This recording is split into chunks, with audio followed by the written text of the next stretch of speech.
Alright, what's up guys? It's Beard again, making another team overview. Today I'm going to be talking about Ragna and Susano'o. As for the reason why, don't worry about that, I have my reasons.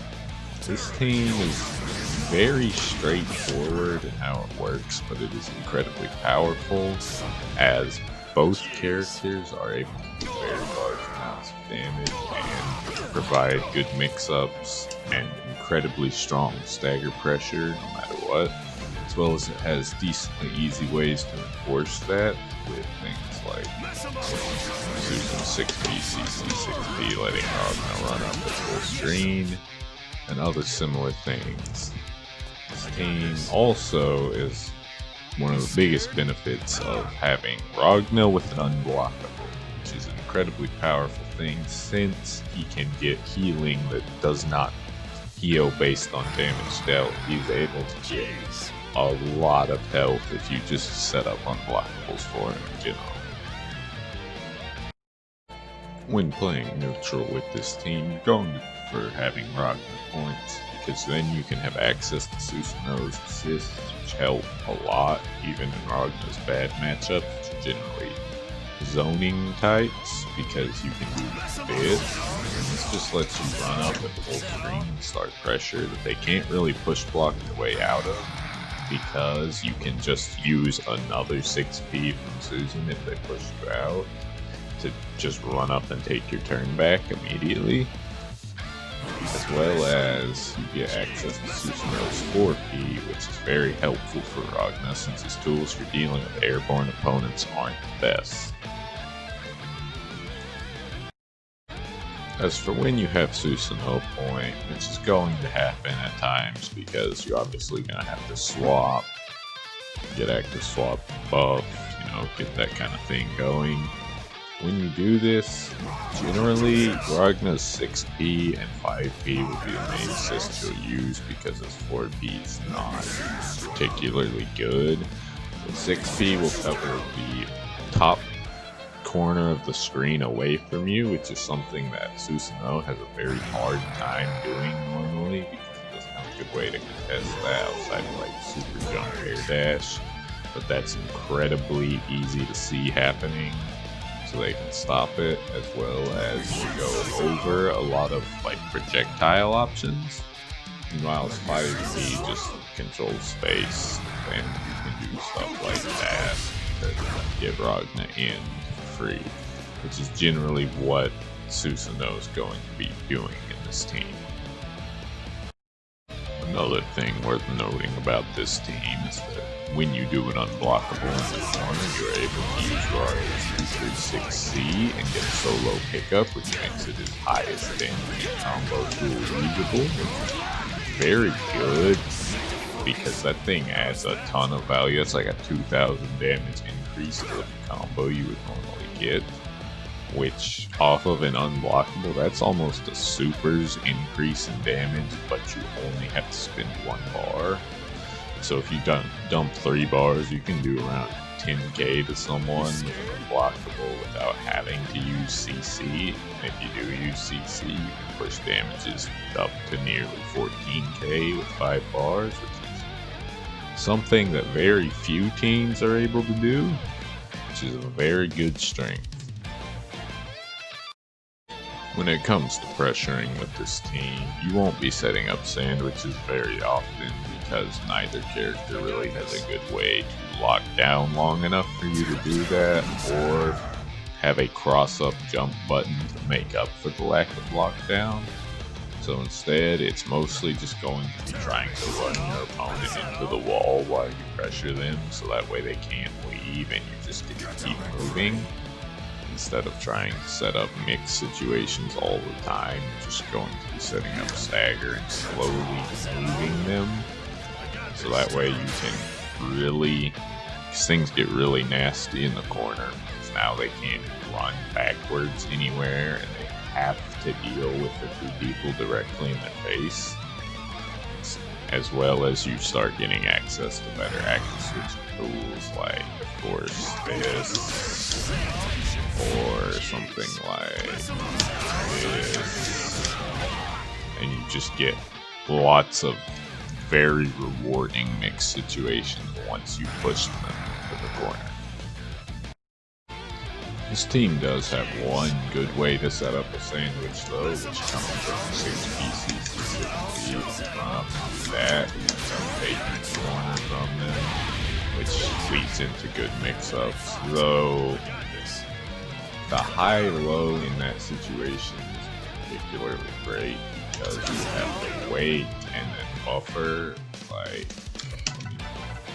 so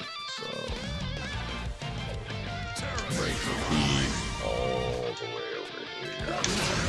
That, which it means you're going to be less safe against reversals if you go for the low, but this is why you need to condition them to respect by going for the overhead more.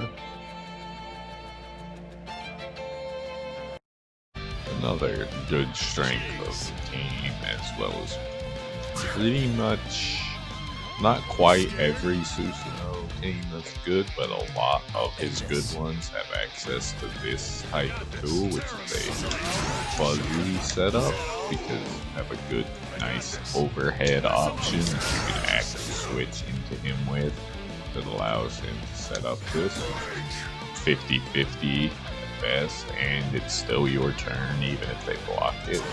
And even if they were to somehow even if they push block you out, you can just jump again and you're safe. You don't have to commit to anything.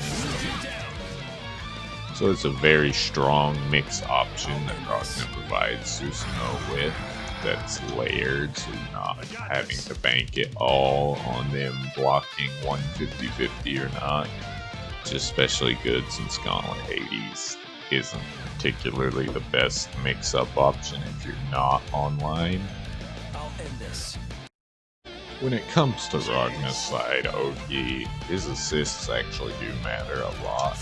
This team don't want to do Susano'o's 4P, because this should cover all techs, as well as that effect it has will obscure vision a lot, which can allow for better active switch situations, because it just provides a little bit of like coverage visually that they might not see you doing something in, to make it harder for them to react to whatever you're doing, as well as it is a projectile property move, so it's better for active switching than his 5P, because I don't deal with hit stop if they get hit by it like I would normally.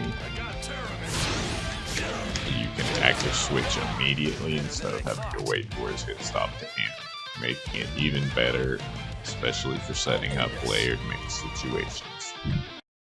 Continuing off of what I was going on about 4B's projectile property, this also makes it good for its 236 CCC, as you're able to pick up by just doing 4P and then active switching.